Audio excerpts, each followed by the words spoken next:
dengan memperpanjang penderitaan. Oleh karena kecanggihan alat-alat medis saat ini, orang bisa ada di ICU itu sampai berbulan-bulan. Dan itu pasti memberatkan anak cucu kita. Oleh karena itu, mereka perlu diberitahu.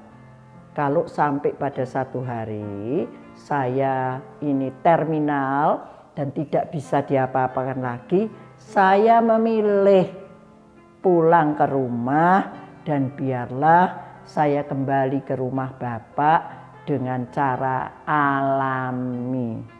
Dengan saya memberitahu hal ini kepada anak cucu saya, mereka tidak saling bertengkar, tidak saling mempersalahkan.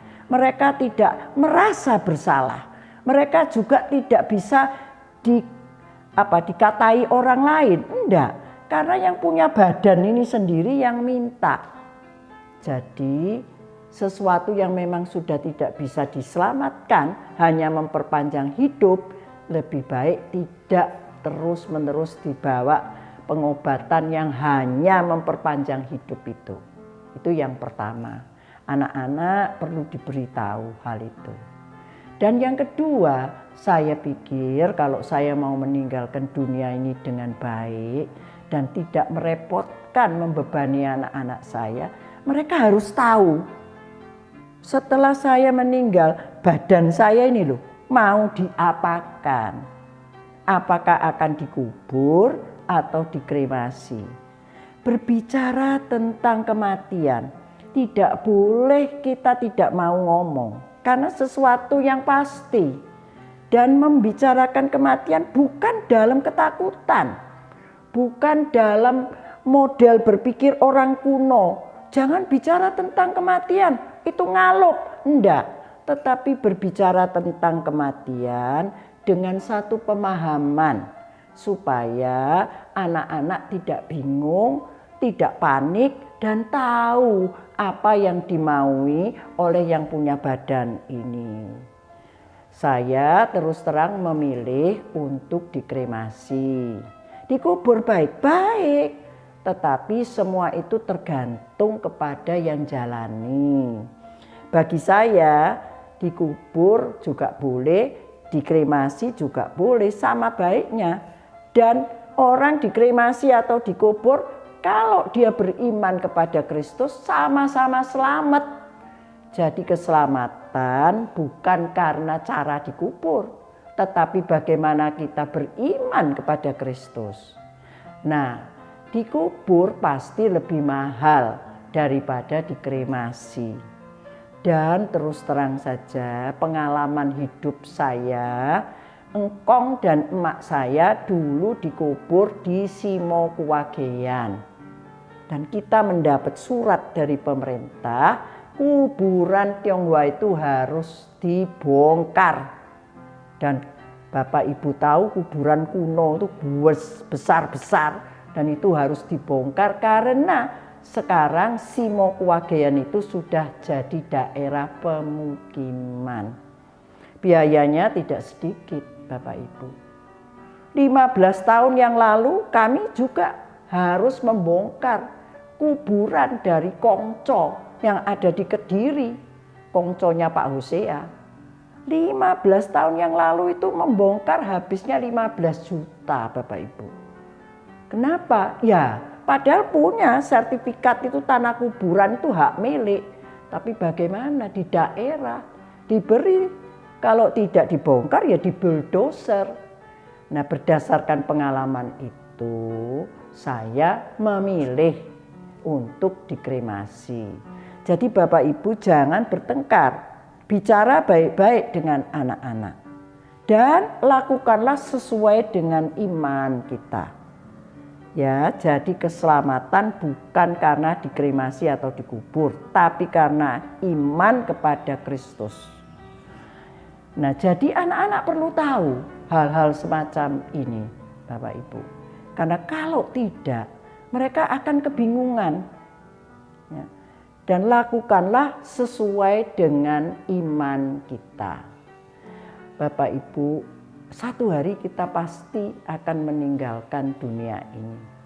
Dan kalau kita mempersiapkan dengan baik hari kematian kita, kita betul-betul meringankan beban dari anak cucu kita. Tahun 2017 ini ada seorang om yang meninggal, yang usianya itu 102 tahun. Nah, saya ini diberi sama putrinya ini iklan yang om tulis sendiri, jadi pemberitahuan tentang kematiannya, ya. Jadi iklan kematian itu dia tulis sendiri, dan ini saya mau bacakan buat Bapak Ibu. Bagaimana Om Yanwa ini, Om Haryanto ini mempersiapkan sungguh-sungguh dengan sangat baik. Beliau berusia 102 tahun loh. Kepergian seorang yang terkasih. Kami sekeluarga telah menikmati perjalanan hidup berpuluh-puluh tahun yang indah bersama dengan almarhum suami, papa mertua, opa dan opaco kami yang terkasih, Uwi Yanwa. Nama barunya Paulus Haryanto Wibisono, usia 102 tahun. Nah, lalu Om membuat satu ayat yang ditulis di iklan kematiannya itu. Kini suara surgawi berkata, berbahagialah orang yang mati dalam Tuhan. Mereka boleh beristirahat dengan damai dari jerih lelahnya. Wahyu 14 ayat 13. Nah, Om ini bukan cuma mempersiapkan dia kalau nanti mati pakai baju apa, dia nanti minta ditaruh di mana dan berapa hari, ya dia menyiapkan semuanya itu dengan baik, Bapak Ibu. Dan kemudian dikatakan, kami sekeluarga ikhlaskan beliau memenuhi panggilan Tuhan, pulang menikmati baitnya.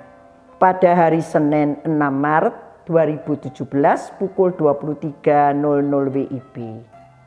Jenazah dititipkan di tempat persemayaman Yayasan Adiasa, Jalan Demak 99 2 Surabaya, ruang H VIP.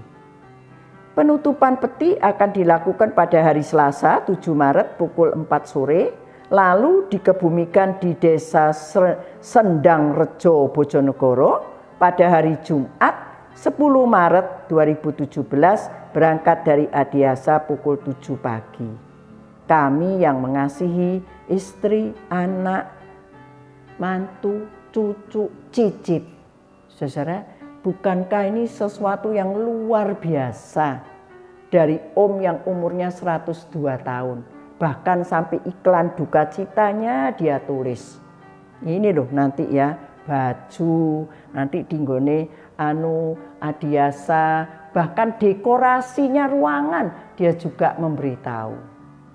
Bapak Ibu, inilah kehidupan seorang beriman yang mempersiapkan ya meninggalnya dengan cara yang baik.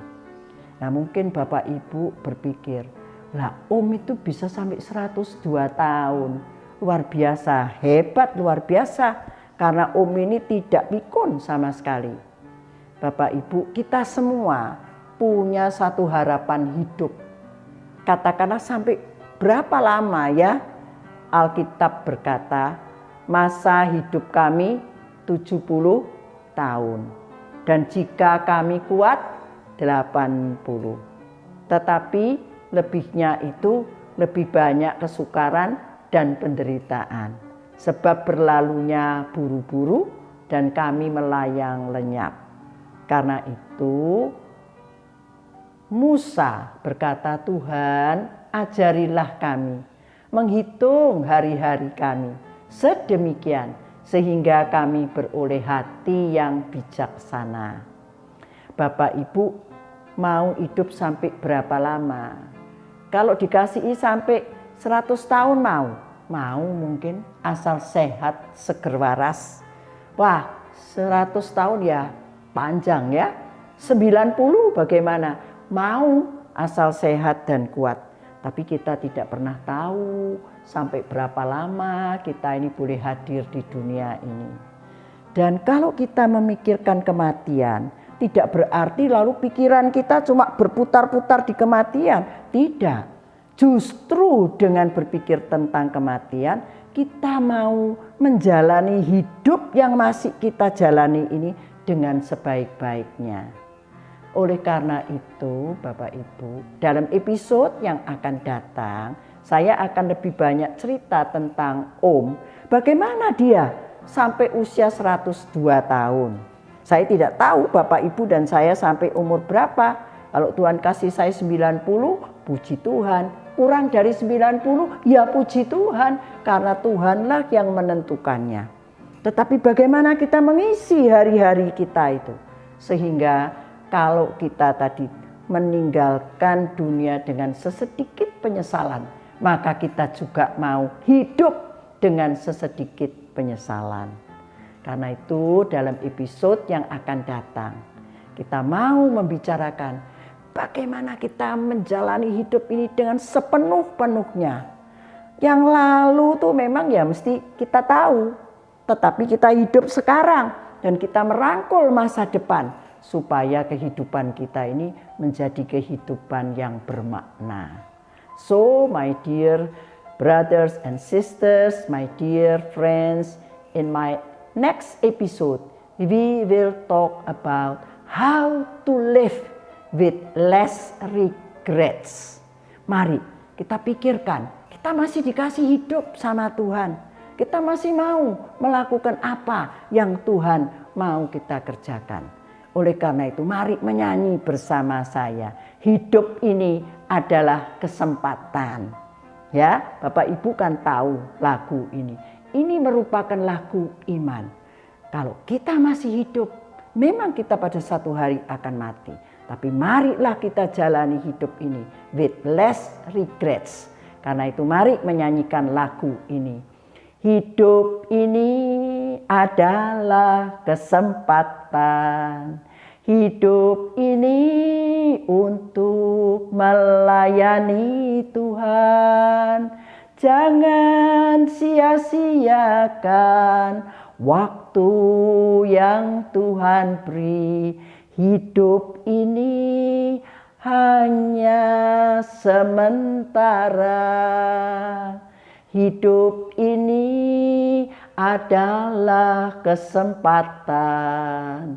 Hidup ini untuk melayani Tuhan.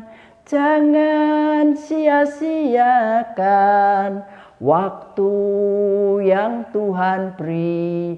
Hidup ini hanya sementara.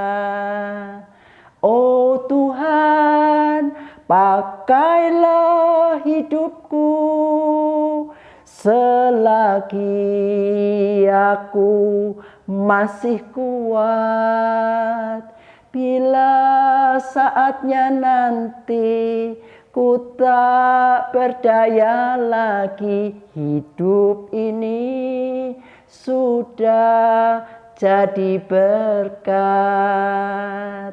So my dear friends, my dear brothers and sisters, mari kita katakan hidup ini harus menjadi berkat. So see you next time. God bless you all. Thank you for watching. Bye-bye.